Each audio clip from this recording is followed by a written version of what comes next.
Domestic violence for me started at the age of 13. I was in middle school, and there was a guy that I liked, and I thought he liked me as well. And we began to, I guess for lack of a better term, date. One particular day after school, he convinced me to go to his house, and with some reluctance, I did go because I wanted him to like me. On that day, my entire life changed. I was raped at the age of 13. And later on down the line, I became pregnant as a result. I was so young at the time, I really didn't, I guess, have time to process. Here I was, a 13-year-old girl, I was pregnant, the baby was aborted. When I was first married, I was 21.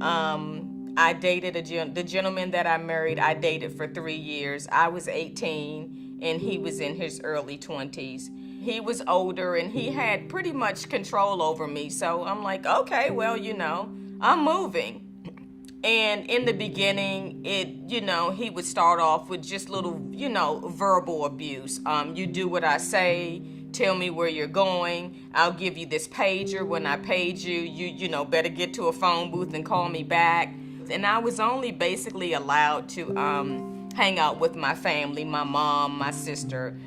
I basically cut off all of my friends. I had friends throughout junior high and high school, and it was like I never saw them anymore. And then as time went on, the verbal abuse started to become physical abuse.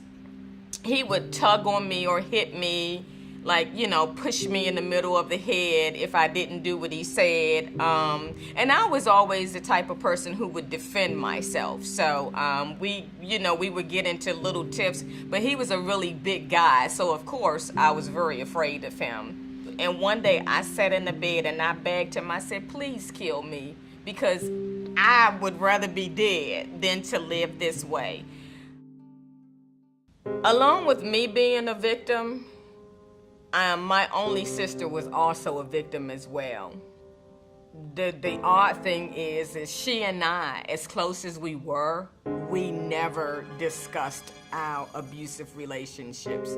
I received a phone call on my job, and it was just a very eerie call. She was like, hey, what are you doing? And I'm like, working. You know how sisters do. What do you want? And she was like, I'm serious, Lisa. And I'm like, what do you want, Linda? I'm working. She says, would you make me a promise? And I said, what? And she was like, if anything ever happens to me, would you take care of the girls? And I'm like, girl, sure. Okay, bye. I'll talk to you later.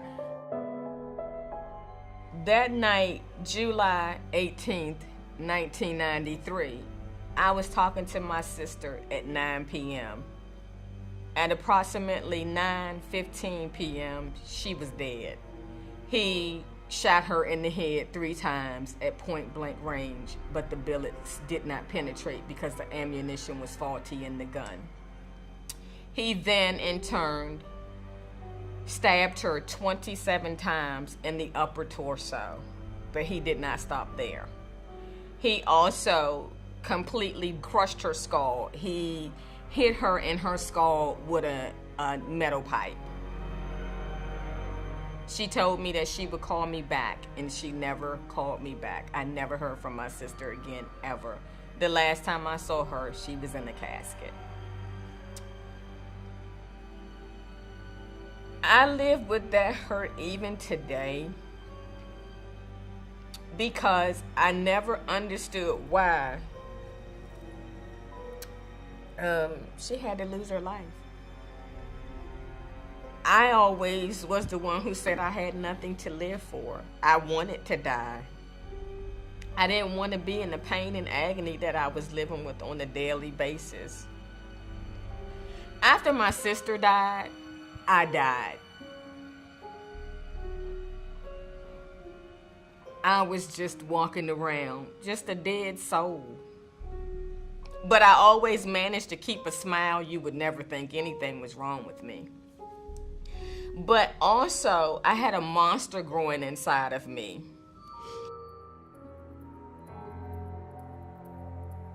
My daughter was in the 5th grade, and she had started to be bullied by a little boy at school. And one day she was physically assaulted by him in the classroom. I had several meetings with the school counselor, the principal, and even this little boy's mom. The bullying stopped from there because all of us figured, well, okay, maybe he understands the seriousness of his actions now that he's gotten in trouble. So it stopped for a while, but one particular day, I guess he decided that he was going to pick with her. I went to my daughter's school to pick her up one Friday, and that was in February of 2014. And I looked at my daughter at that time, and it was so strange, the look on her face. I said, "Who did this to you?" And she looked, and when she told me, it was the same little boy. And I said, "Where is he?" Well, they dismissed him early. But as we were getting ready to get into the car, the little boy comes walking down the street. I no longer saw a little boy, and I no longer saw my daughter. And I looked at my daughter again, and I looked at him. But when I looked at her, she was my sister. And when I looked at him, he was every abuser that had ever beat me. And he was the person who murdered my sister. I almost killed an 11-year-old boy that day.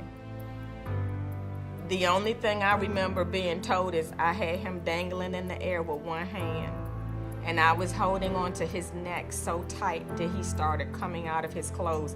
His clothes were falling out of him. From that day forward is when I decided that I needed healing. And the only way that I would gain my healing is through helping others.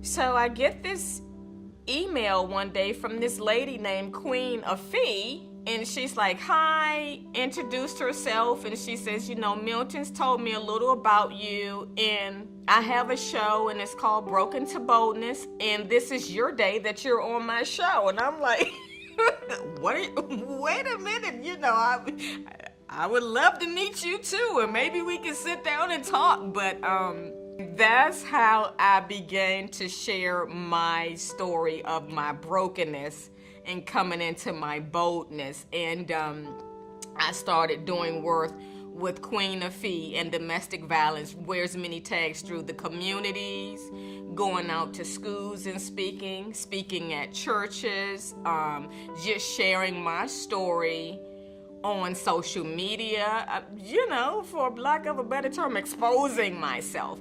And my healing comes through hearing other people saying, "Hey, you have helped me. Thank you so much. I've gone through a similar situation and I've never said anything and I'm in pain." And that's how I gained my healing. To current victims first, there is help out there. You can't get out of an abusive relationship or situation on your own. It's very dangerous. You're putting your life at stake. I would like to say to first abusers, you don't just become abusers. It comes from somewhere, through your childhood or some traumatic experiences somewhere in your life that you've gone through. But you can find healing.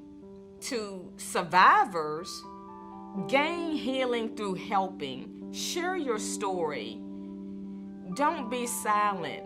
Don't live your life in isolation and bondage. Someone out here needs to hear your story so that they can have hope, and so that they can know that they can come out, and so they can know that there is a better life. I'm Lisa Council. I describe myself as love, peace, joy, and I am the voice for the silent. I am Linda's voice.